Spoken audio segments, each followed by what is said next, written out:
Water बात करते हैं, वाटर, जल के बारे में। इसको अंग्रेजी में क्या बोलते हैं भाई? वाटर।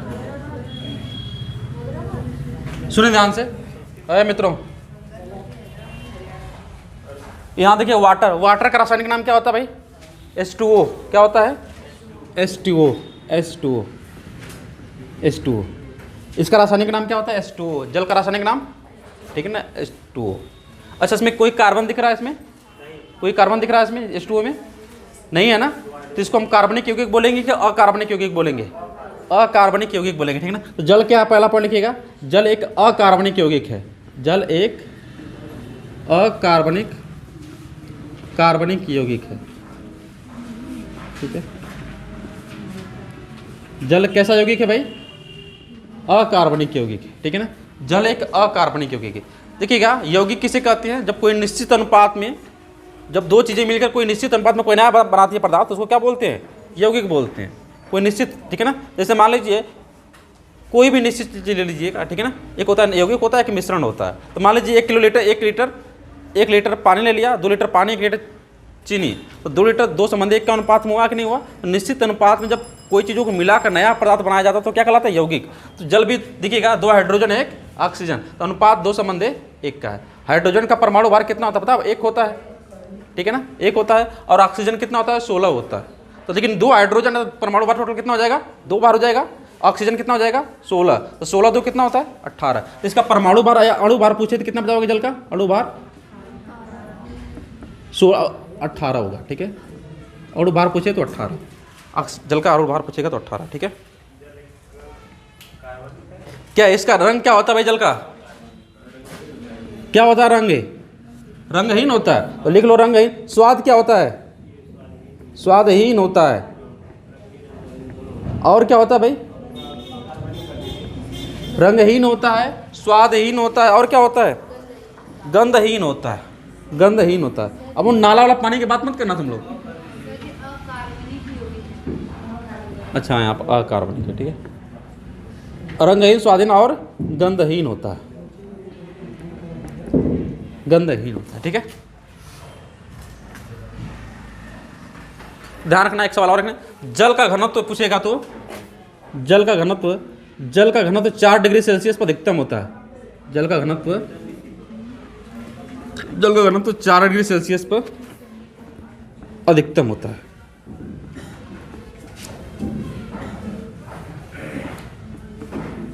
ये थोड़ा जल के बारे में कहानी हो गई, ठीक है। ये थोड़े जी, हाँ, कितना अशुद्धियाँ रहती है ये पूछ रहे हैं। हाँ, पानी देखा जाए तो 1% के आसपास है। हाँ, 1% के आसपास, ठीक है। पीने योग्य पानी हमारे पास 1% जी। हाँ, हम समझ रहे हैं, वो 1% के आसपास है, मैं बता रहा हूँ ना आपको, 1% के आसपास वही पानी है, वही बचा हमारे पास पीने वाला पानी है। बाकी पानी कोई पीने वाला पानी नहीं है हमारे पास, ठीक है।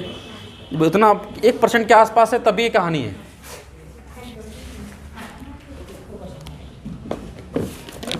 तो हमें पानी की सुरक्षा तो करना पड़ेगा, नहीं करेंगे तो हम, आप सभी लोग, ठीक है ना, बहुवचन में आएंगे, ठीक है ना। 4 डिग्री सेल्सियस पर अधिकतम होता है, ठीक है ना। आप देखिए, आप पढ़ते हैं जल के प्रकार। जल के प्रकार, हम लोग छोटे हुआ करते थे ना, लंगड़ा प्रकार हुआ करता था, फिर बाद में बड़ा प्रकार हो गया। तो पहला प्रकार है आसुत जल। क्या होता है जल के प्रकार में? पहला प्रकार पढ़ते हैं आसुत जल। आसुत जल, आसुत जल, ध्यान रखना। आसुत जल का होता है भाई, तो ध्यान रखना, जल का सबसे शुद्धतम पार्ट, सबसे शुद्धतम जल क्या होता है? आसुत जल होता है। सबसे शुद्धतम जल, सबसे शुद्धतम जल क्या होता है? अभी बता रहा हूं आप लोग को। सबसे शुद्धतम जल कौन होता है भाई? सबसे शुद्धतम जल आसुत। तो देखिए यहां पर जल का फॉर्मूला क्या होता है? H2O। तो शुद्ध रूप से सिर्फ H2O ही होगा। शुद्ध रूप से क्या होगा इसमें? H2O होगा, इसके अलावा कुछ भी नहीं होगा। शुद्ध रूप से किसका जल होगा? आसुत जल। सबसे शुद्धतम जल पूछे तो आसुत जल, ठीक है ना। इसमें अशुद्धियां क्या होती हैं? अशुद्धियां इसमें 0 ppm यानी पार्टिकल पर मिलियन, यानी 1 मिलियन अणु में शुद्धता कितनी होती है? 0 होती है, कुछ भी नहीं होती है, ठीक है ना। एक जल के 1 मिलियन अणु में शुद्धता कितनी होती है? अशुद्धता 0 होती है, यानी शुद्ध रूप से क्या होता है? सिर्फ पानी होता है और कुछ भी नहीं होता, ठीक है ना। इसमें से अशुद्धता कितनी होती है? 0 ppm होती है, ठीक है। अब इसको प्राप्त कैसे करते हैं भाई? तो ध्यान रखना, इसको आसवन विधि द्वारा प्राप्त करते हैं। आसवन विधि द्वारा, आसवन विधि द्वारा, आसवन विधि, ठीक है। आसवन विधि क्या है मैं समझाता हूं आपको, ठीक है। 0 ppm, 0 ppm, 0 ppm, ठीक है। सबसे शुद्ध जल कौन? अशुद्ध जल। ये साथ पूछा भी था किसी प्रश्न परीक्षा में, हाँ पूछा था क्या? पूछा तो था, क्या पूछा था?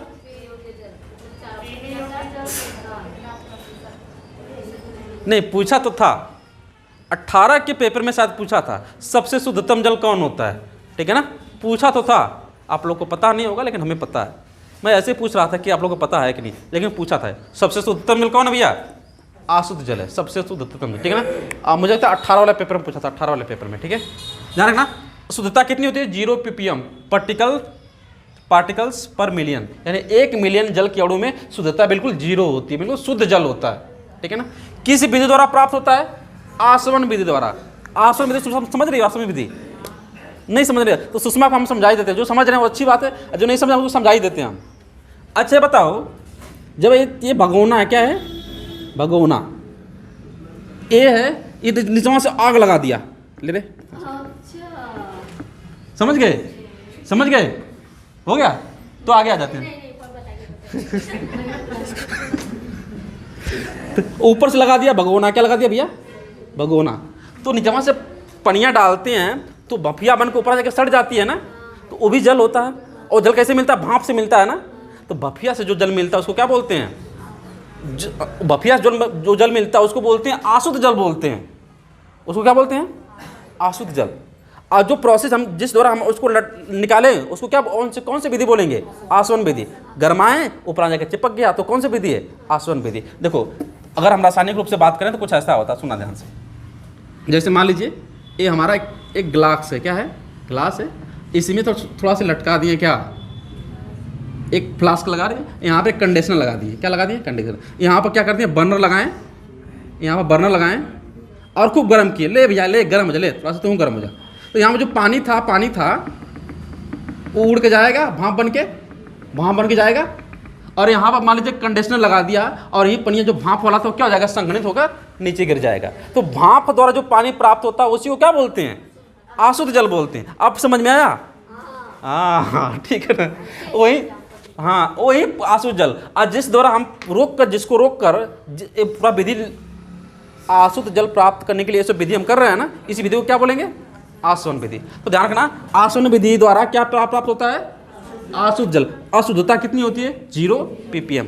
मैं एक बात पूछूंगा, यहाँ पर पानी को गर्म किया, पानी ठंडा होके नीचे आया, कौन जल कहलाया? अशुद्ध जल। क्या हम पूछेंगे वर्षा का जल भी वो अशुद्ध जल होता है कि नहीं होता है? ठीक है ना, सुनिए ध्यान से। क्या वर्षा का जल भी अशुद्ध जल है? क्यों? क्योंकि पूरी घटना तो ऐसी हो रही है ना पृथ्वी पर, पनिया है धरती पर, खूब गर्म हो रहा है, खुरम कर रहा है, गर्म होकर ऊपर जाकर संघनित हो रहा है, अब फिर नीचे गिर जा रहा है। तो उस वो अशुद्ध जल कहाएगा कि नहीं कहाएगा?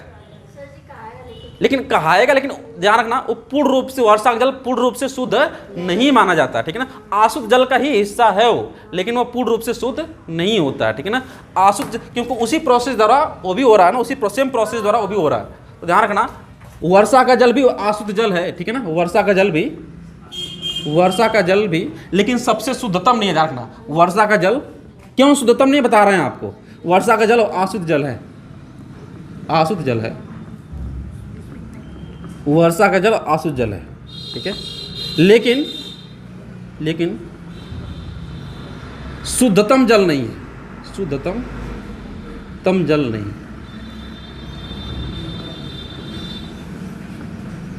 ठीक है। लेकिन ये शुद्धतम जल नहीं है। वर्षा का जल अशुद्ध जल है लेकिन शुद्धतम जल नहीं है। मतलब सबसे शुद्धतम जल अशुद्ध जल है, लेकिन उसको ये भी उसी का प्रकार, इसलिए उसको भी अशुद्ध जल कहा गया, लेकिन पूरी तरह से शुद्धतम नहीं है। अब मेरी बात ध्यान सुनना, आप बताओ, इतना प्रकार से हम लोग गैस निकाल रहे हैं यहाँ पर धरती पर, चाहे किसी के माध्यम से, ठीक है ना। वो गैस है ना, खतरनाक चीज़ें है ना, कहाँ पे जाएंगे वो? वायुमंडल में जाएंगी, ठीक है ना। मान लीजिए फैक्ट्री लगी है, ले कार्बन डाइऑक्साइड, ले कार्बन मोनोऑक्साइड खूब निकाल रहे हैं, खूब धड़ाम धड़ाम निकाल रहे हैं, सल्फर डाइऑक्साइड, नाइट्रोजन डाइऑक्साइड निकाल रहे हैं खूब। कहाँ पे जा रहा है? वायुमंडल में जा रहा है, खूब वायुमंडल में इकट्ठा हो रहा है। अब पानी गैस संघनित हुआ, तो पानी जब संघनित होगा तो पानी नीचे आएगा, तो नीचे आएगा तो अकेला थोड़ी नहीं आएगा, उन गैसों को जो अणु थे, खतरनाक अणु, उनको भी लेकर क्या आ जाएगा? नीचे आ जाएगा।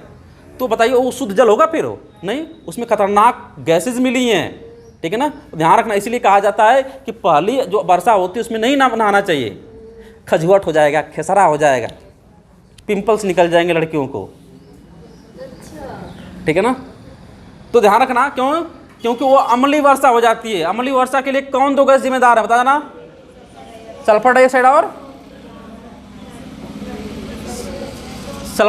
और एक गैस और है नाइट्रोजन डाइऑक्साइड। यही सब गैस आपको भर भर के ऊपर जाती है, मिलती हैं, बरसाती के साथ नीचे में आ जाती हैं, तो क्या अम्लीय वर्षा होगी कि नहीं होगी? अरे बोलो हाँ, बोलो ना। अरे यार सब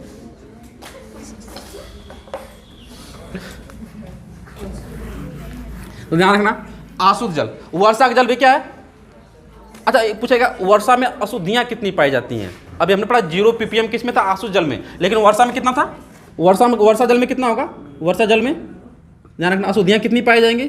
250 ppm, ठीक है ना। अशुद्धियां पाई जाएंगी, ठीक है ना, इम्प्योरिटी, अशुद्धियां, ठीक है ना। 250 ppm, ठीक है ना, 250 पर मिलियन मॉलिक्यूल, ठीक है ना, पर मिलियन मॉलिक्यूल। मैं पीपीएम को कुछ और बताए थे क्या इससे पहले? पार्टिकल बताया ना, पर मिलियन पार्टिकल, पीपीएम मॉलिक्यूल हो गया हमारा, पर मिलियन, ठीक है। यानी जल के 1 मिलियन अणु में कितने अशुद्धियां पाई जाएंगी? 250। तो एक कैसे जल में? वर्षा के जल में, ठीक है। वर्षा के जल का उपयोग पढ़ते हैं, सॉरी अशुद्ध जल का उपयोग पढ़ते हैं, ठीक है ना। वर्षा का जल भी एक प्रकार का अशुद्ध जल है कि नहीं है? है। क्या शुद्धतम जल है? क्या नहीं है। क्यों नहीं है? क्योंकि ये अन्य सारे गैसों के साथ धरती पर आ रहा है, यानी उसमें अशुद्धियां मिल जाती हैं। लेकिन जो हम प्रयोगशाला में ऐसे जो प्राप्त करते हैं जल, वो क्या होता है? सबसे शुद्धतम जल होता है। बहुत लोग आप पानी का गर्म करोगे ना तो बिल्कुल चूना जैसा चिपक जाता है, कोना होना, अशुद्धियां नीचे बैठ जाती हैं, पानी ऊपर भाप बन के उड़ जाता है, ठीक है ना। ध्यान रखना, आसवन विधि द्वारा किसको प्राप्त करते हैं? अशुद्ध जल को प्राप्त करते हैं। अशुद्ध जल का उपयोग पढ़ते हैं, ठीक है ना। अशुद्ध जल का उपयोग, अशुद्ध जल का उपयोग पढ़ लो बबुआ ध्यान से। पहला लिखना सबसे शुद्धतम जल, तो ध्यान रखना कहां प्रयोग होता है अशुद्ध जल का? तो बैटरी में, ठीक है ना। बैटरी में किस जल का प्रयोग होता है? तेजाब नहीं होता है, वो जल होता है। जल क्या होता है? वो सबसे शुद्धतम जल। अच्छा बताओ, अगर हम मान लीजिए अशुद्ध जल पी लिए तो क्या हमारे शरीर को फायदा करेगा? वो नहीं फायदा करेगा वो, क्योंकि हमारे फायदेमंद वाली चीज उसमें है ही नहीं। चर्चा करेंगे उसके बारे में, ठीक है। तो ध्यान रखना किस कहाँ प्रयोग होता है? बैटरी में। जो बैटरी में जो पानी डाला जाता है ना, बैटरी का पानी, यही होता है अशुद्ध शुद्धतम जल होता है बैटरी के पानी में, ठीक है। ध्यान रखना। दूसरा ये ना, इसमें जो मेरा मोबाइल में बैटरी लगी है ना, उसी को निकालेंगे, तो थोड़ा सा साफ उफ करके डालेंगे उसी में।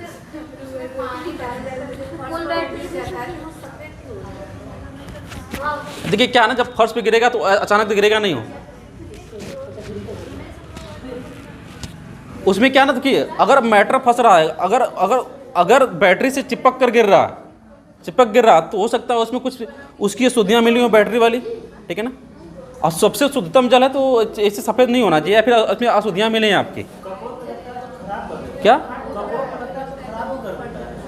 नहीं तो इम्प्योरिटीज फिर होगी उसमें, या फिर कुछ मिलाया गया होगा फिर ऐसा, ठीक है। नहीं ऐसा नहीं होना चाहिए, ऐसे तो नुकसान कर देगा, नहीं नुकसान नहीं करता। अच्छा सुनिए ध्यान से, अभी आप लोगों का कंसेप्ट क्लियर होगा, सुना ध्यान से मेरी बात। अच्छा यहाँ पर क्लियर होगा ना बैटरी में? अभी बस समझा रहा हूँ आपको। इसका प्रयोग घाव धोने में भी होता है। किसमें? घाव धोने में। जब किसी का एक्सीडेंट हो जाता है तो उसको धोने में, क्योंकि शुद्धतम जल नुस्खान, ये आप शायद किसी और जल की बात कर रहे हो, ठीक है ना, वो इतना खतरनाक नहीं होता है, नॉर्मल होता है, कुछ आप पी भी जाएंगे कोई दिक्कत नहीं है, लेकिन आपको फ़ायदा नहीं करेगा, आपको ये आपको फ़ायदा नहीं करेगा। जो हाँ वहीं बैटरी उसी जल की बात हो रही है, या फिर उसमें कुछ मिलाया जाता होगा, एक्स्ट्रा मिलाया जाता होगा, तो उसकी वजह से ऐसा होता है, नहीं तो ऐसा नहीं होता है। जो दुकानदार बेचते हैं बैटरी का पानी, यही बैटरी का पानी है, ठीक है, ऐसा नहीं होता है, ठीक है ना। ध्यान रखना। तीसरा पॉइंट क्या भैया, घाव बैटरी में घाव धोने में और इंजेक्शन लगाने में, इंजेक्शन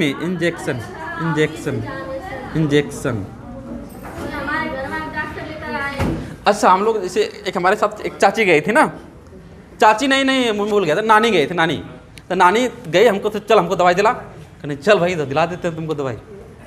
तो हमारे साथ गई हो तो डॉक्टर साहब थे, तो ऐसे निकाला, ऐसे उसको इसमें निकाला, आधा पनिया बच गया उसमें का। क्या ना, जब दवाई सूखी रहती है, सूखी दवाई रहती है ना, तो आंसू जल का प्रयोग करते हैं। तो क्या किया कि उसमें पहले उसमें से पनिया निकाला और फिर उसमें जो सूखी दवाई थी उसमें मिला दिया, ऐसे ऐसे किया, और जो इसमें आधा पनिया बचा था उसको फेंक दिया। अब वो फेंक दिया, फिर हम दवा लेके चले आए, तो रास्ते में बोल रही है, बताओ दवाइया फेंक दिया, वो इसीलिए ज़्यादा पैसा लिया, उसी को बाद में उठाएगा दूसरे को लगाएगा, हमको ले लेना चाहिए था उसको। अब उसको हम कैसे समझाएगा कौन जल था वो, आंसू जल, ठीक है ना। अब उसको कहेंगे जल था, कहेगा हमको समझाओगे, आजकल के बच्चे तुम पैदा हो गए हो, वो 80-90 साल का, हमको समझाओगे, ठीक है ना। तो ध्यान रखना, वो अशुद्ध जल होता है, ठीक है ना, शुद्ध जल बिल्कुल शुद्ध जल होता है। तो उसी को क्या करते हैं डॉक्टर साहब लोग, उसको पाउडर, जो पाउडर वाली दवाइयाँ होती हैं उसको डाल के फिर इंजेक्शन में लेकर ठोक देते हैं, ठीक है ना। आगे आते हैं इंजेक्शन में, आगे आते भाई।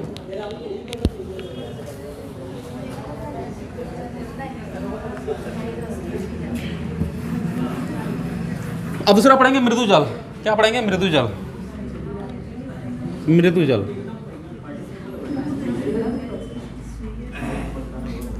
अशुद्ध जल खत्म हो गया, ठीक है। आप पढ़ते हैं किसके बारे में, ये बताइए। अशुद्ध जल क्या हम पी लेंगे तो हमारे लिए फायदेमंद होगा? कुछ फायदा नहीं करेगा, बस प्यास भी बुझा दे तो सही है, नहीं तो कुछ फायदा तो करेगा नहीं आपका, नुकसान भी नहीं करेगा, क्योंकि शुद्ध जल होता है, नुकसान भी नहीं करेगा, फायदा भी नहीं करेगा, नुकसान। फायदे क्या, हम अगर हम मान लीजिए खाना खाते हैं न, उसमें हमारे जितना कार्बोहाइड्रेट्स हो न प्रोटीन हो, तो खाने का कोई मतलब है? कुछ नहीं मतलब उसका, कुछ मिलेगा ही नहीं। तो ध्यान रखना, उसी तरह जल होता है, उस पी लेंगे तो कुछ नहीं फायदा नहीं होगा। जब ध्यान रखना, जब ऐसे जल में अपने शरीर के फायदेमंद जैसे कुछ तत्व मिला दिया जाता है, पीने योग्य, उस जल को पीने योग्य जल बना दिया जाता है। जब जल को पीने योग्य जल बना दिया जाता है तो जल कौन होता है? मृदु जल होता है। कौन जल? यानी H2O था तो सिर्फ क्या था? H2O, ये सिर्फ अशुद्ध जल था ना। ये सुनो ध्यान से, शुद्ध रूप से H2O था, क्या था? अशुद्ध जल था। जब अशुद्ध जल में क्या मिला दिया जाता है? मैग्नीशियम, ठीक है ना, सोडियम, कैल्शियम, ठीक है ना। तो ध्यान रखना, जब ये सब मिला दिया जाता है तो पानी क्या हो जाता है? पीने योग्य पानी हो जाता है। जैसे हम लोग पानी पीते हैं ना, तो हम लोग कौन पानी पीते हैं? मृदु पानी पीते हैं, जिसमें इन सब की मात्रा होती है, ठीक है ना। इन सब की मात्रा पी लो, पानी प्यास नहीं बुझेगी, फिर पीने का मन करेगा, ठीक है ना। ध्यान रखना, इसमें मैग्नीशियम, सोडियम, कैल्शियम ये सब मिलाया जाता है। तो ये सब कैसा पानी हो जाता है भैया? मृदु पानी हो जाता है, ठीक है ना, मृदु पानी हो जाता है। तो जब लिखना चाहते हो लिख सकते हो, जब अशुद्ध जल में लिखना, क्योंकि H2O होता है शुद्ध रूप से क्या है? अशुद्ध जल है, ठीक है, शुद्ध रूप से अशुद्ध। जब उसमें मैग्नीशियम, कैल्शियम लिखना, जब अशुद्ध जल। अरे नोट्स तो है ही नहीं आप लोग के पास, तो रहने देते हैं, फिर नहीं है आपके पास। पीछे सबसे पन्ना पर लाटिए, सबसे पिछला पन्ना पर देखिए, ठीक है ना, है, ठीक है ना। तो ध्यान रखना, जब H2O का मतलब अशुद्ध जल है, शुद्धतम जल है, उसमें जब मैग्नीशियम, सोडियम, कैल्शियम मिलेगा तो वो कैसा जल बन जाता हो? इसको संयुक्त रूप से क्या बोलेंगे?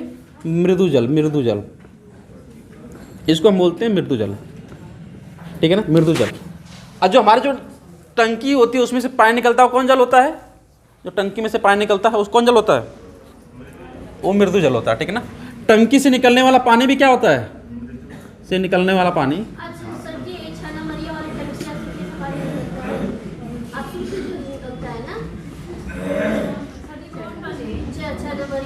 टंकी से निकलने वाला पानी क्या होता है? मृदु जल होता है। कोई भी टंकी जिसका आप पानी पीती है, ठीक है ना, पीने वाला पानी मृदु मृदु जल।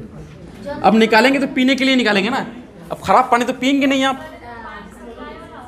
सानी सप्लाई वाला भी पानी अच्छा होता है, वो तो और अच्छा पानी होता है सप्लाई वाला पानी। हाँ उसमें कुछ मिलाया जाता है, ठीक है ना, कुछ के आपको कुछ चीज़ें, जैसे मैं एक बार दिल्ली गया था तो पानियाँ पी नहीं, उससे पता ना कुछ केमिकल से मिलाया गया था उसमें, लेकिन आप पानी नुकसान नहीं करेगा, फायदेमंद पानी होता है, बिल्कुल प्योर करके आपको दिया जाता है। ये सब मांगता है, वो मांगता है कि नहीं? हाँ वो टेस्ट थोड़ा अलग हो जाता है। तो वो भी मृदु जल ही है, उसमें कुछ केमिकल्स मिलाए होते हैं अशुद्धियों को दूर करने के लिए, ठीक है, उनके बारे में भी हम पढ़ेंगे, ठीक है।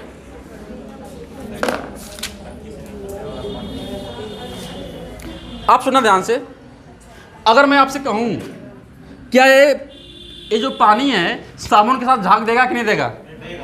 हम लोग रोज करते हैं वही पनिया करते हैं ना। तो ध्यान रखना, मृदु जल जो होता है, मृदु जल साबुन के साथ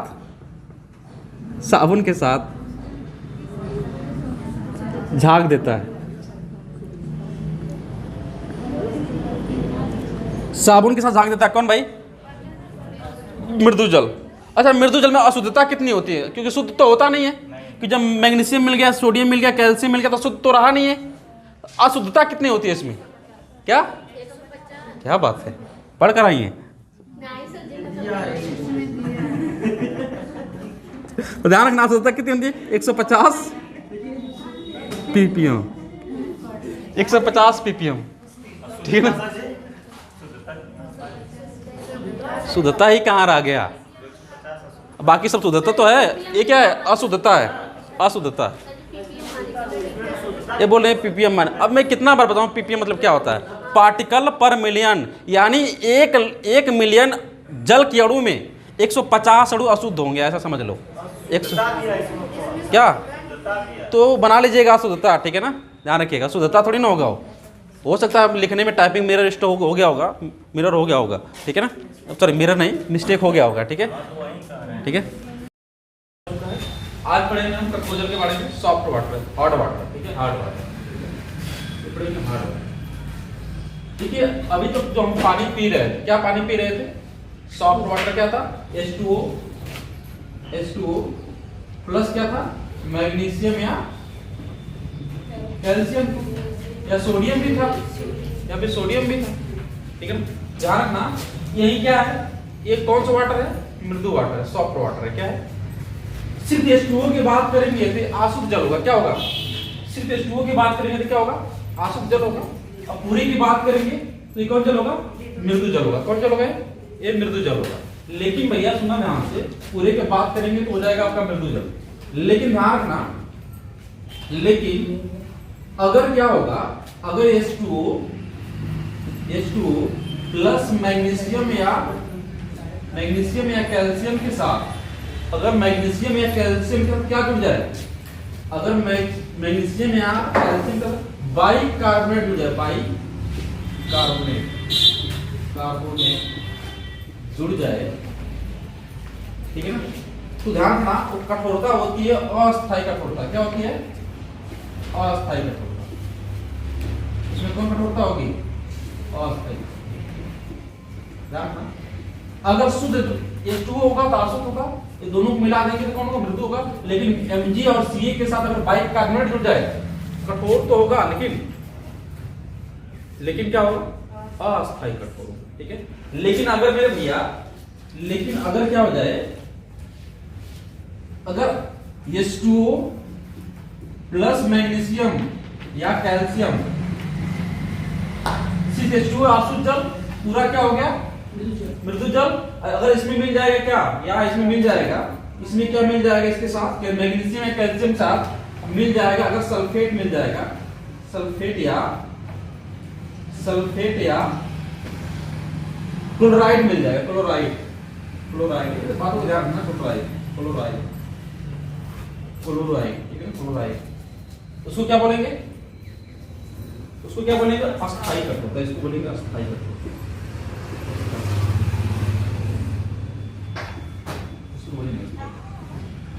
तो परमानेंट वाटर और जो परमानेंट है हार्ड वाटर, और एक है टेम्परेरी जो परमानेंट है और टेम्पोररी उसके बारे में पढ़ लेते हैं, ठीक है। तो ध्यान रखिएगा, ऐसा जल मिलेगा कहाँ से आपको, ऐसा जल मिलेगा कहाँ से, देखिएगा जो शुद्ध जल होगा हमारे लिए फायदेमंद नहीं होगा। जब मैग्नीशियम कैल्शियम मिलाएंगे तो हमारे लिए क्या होगा, फायदेमंद होगा, पी सकते हैं, ठीक है। लेकिन उसके मैग्नीशियम कैल्शियम मिलाने के बावजूद अगर उसमें ज्यादा गंदगी हो जाए तो कौन जल होगा, वो हार्ड वाटर होगा, फिर कठोर जल होगा, ठीक है। जैसे मान लीजिए तालाब है, तालाब में हम लोग सुगंध नहीं करते हैं ना, समुद्र का पानी कितना खराब होता है, ठीक है, वो पी नहीं सकते, बहुत खराब पानी है। तालाब का पानी हमने बहुत गंदगी करते हैं, तो मैग्नीशियम कैल्शियम के अलावा बहुत सारे तत्व और भी मिल जाते हैं उसमें, ध्यान रखना। जब पानी में और सारा तत्व मिल जाता है तो पानी क्या हो जाता है, अशुद्ध तो होता ही है, साथ में उसमें अशुद्धियों की मात्रा बढ़ जाती है। जब अशुद्धियों की मात्रा बढ़ेगी तो कम बढ़ी थी तो मृदु वाटर था, ज्यादा बढ़ गई तो हार्ड वाटर हो जाएगा, कठोर जल हो जाएगा, ठीक है ना। कठोर जल में दो कठोर, अगर मैग्नीशियम कैल्शियम के साथ मिल गया बाइकार्बोनेट तो क्या बनेगा, अस्थायी कठोर। अगर सल्फेट या क्लोराइड मिल गया तो क्या बनेगा, अस्थायी, ठीक है, ध्यान।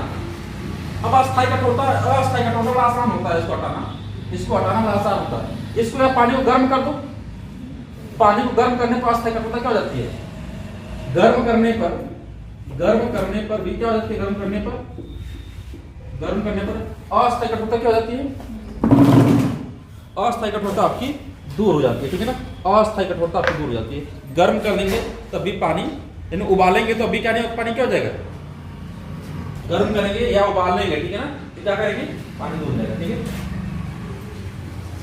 गर्म करने पर या उबालने पर क्या हो जाता है, अस्थायी कठोरता आपकी दूर हो जाती है, ठीक है।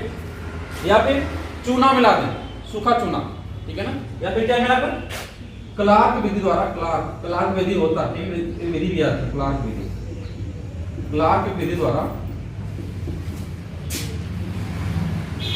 सूखा चूना या बुझा चूना, NaOH, ठीक है, सूखा चूना मिलाकर अभी क्या किया जाता है, सूखा चूना या बुझा चूना जो भी बोलो, ठीक है, Na को मिलाकर भी क्या होता है, वो क्लार्क द्वारा सूखा चूना या बुझा चूना को मिलाकर भी अस्थायी कठोरता को दूर किया जा सकता है, ठीक है। अब पढ़ते हैं परमानेंट कठोरता, ठीक है ना। अब बताओ भाई, अधिक समय रहेगा, कम समय तक रहेगा, कम समय तक रहेगा, नाम से यह स्पष्ट है, कम समय तक ही रहेगा। अस्थायी कठोरता क्या होता है, ज्यादा समय तक रहेगा, ठीक है ना, परमानेंट, ठीक है। इसमें किस तरह मिलाते हैं, इसको बताते हैं, ठीक है। अस्थायी कठोरता का नाम देखिएगा, चलिए छाप लो जल्दी से, इसको छाप लो, क्या है नोट्स में सब ना है, ध्यान रखना। अस्थायी कठोरता को हम किससे मिलाते हैं, एक विधि होती है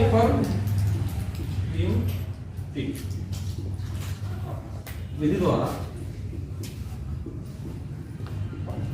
जियोलाइट पदार्थ होता है, जियोलाइट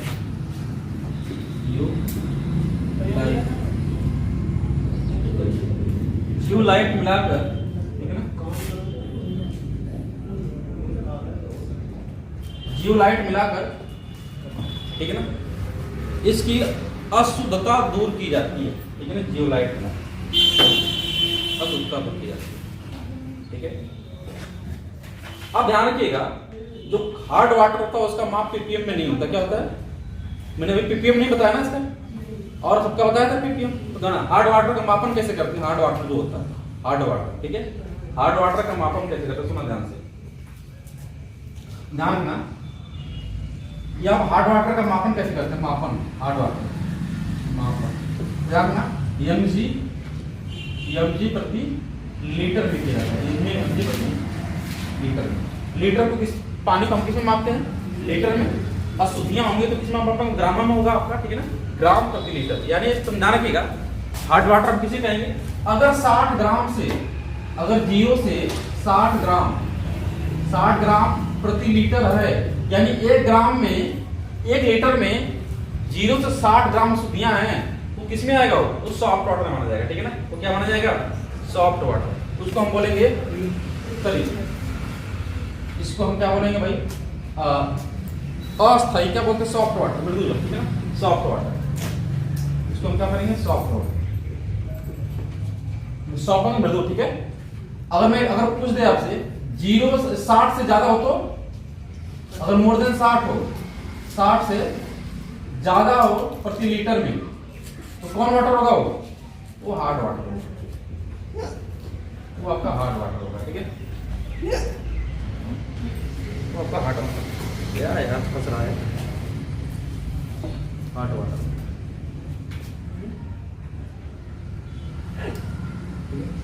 अब एक जल और बचा भारी जल। ठीक है, एक जल बचा और भारी जल, उसके बारे में करते हैं।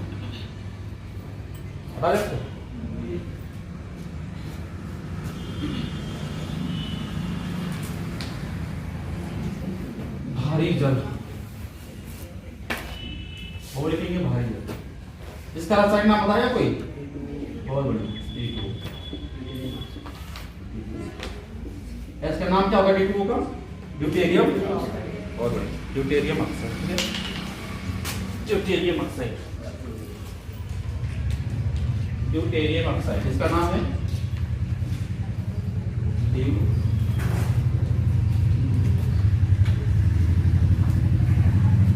कैसे लिखेंगे भाई इसको?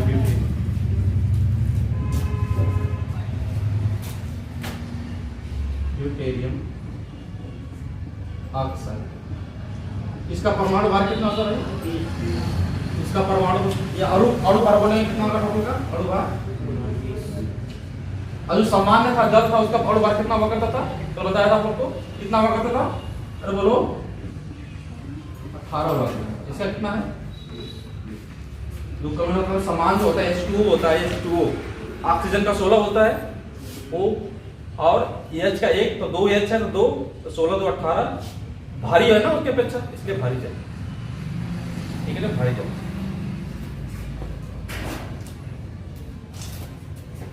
भारी जल। ठीक है, इसका प्रयोग कहाँ किया जाता था? अगर आप लोगों ने केमिस्ट्री पढ़ा हो तो केमिस्ट्री में जो एक चीज हमेशा होती है, ठीक है ना, नाभिकीय रिएक्टर में मंदक के रूप में काम करता है, मंदक के रूप में। ठीक है ना, नाभिकीय रिएक्टर में किसका काम करता है? क्रिया को रोकने का काम करता है। क्रिया जो बढ़ रही होती है उसकी स्पीड को रोकने का काम कौन करेगा? भारी जल करता है। ठीक है ना, ध्यान रखना। मंदक नाभिकीय संयंत्र में, नाभिकीय संयंत्र में मंदक के रूप में कार्य करता है। मंदक के रूप में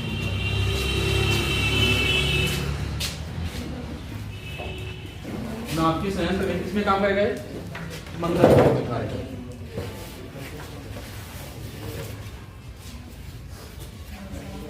अब देखिए कि मिलता कैसे है, ध्यान रखना, मिलता कैसे है? तो जो जल के 6000 अणु, जल के 6000 अणु में एक अणु कौन में होता है? भारी अणु, भारी जल होता है। देखिए H2O कितना होता है? ये क्या है? एक जल का अणु है ना, एक जल का अणु है ना।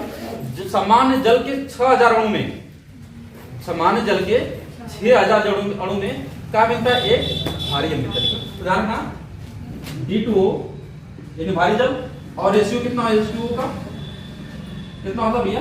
1:6। ठीक है, 1:6। यानी सामान्य जल के 6000 अणु में क्या मिलता है? एक भारी जल मिलता है। ठीक है ना, एक भारी जल मिलता है। ठीक है, इसकी खोज किसने किया था D2O की? उसका नाम क्या है? इसका यूरेक, इसका नाम है यूरेक। ठीक है, यूरेक। हालांकि इस जल का निर्माण भी किया जा सकता है, जो तालचर उड़ीसा में किया भी जाता है। तालचर उड़ीसा नोट्स में होगा शायद, तालचर है, तालचर उड़ीसा। ठीक है।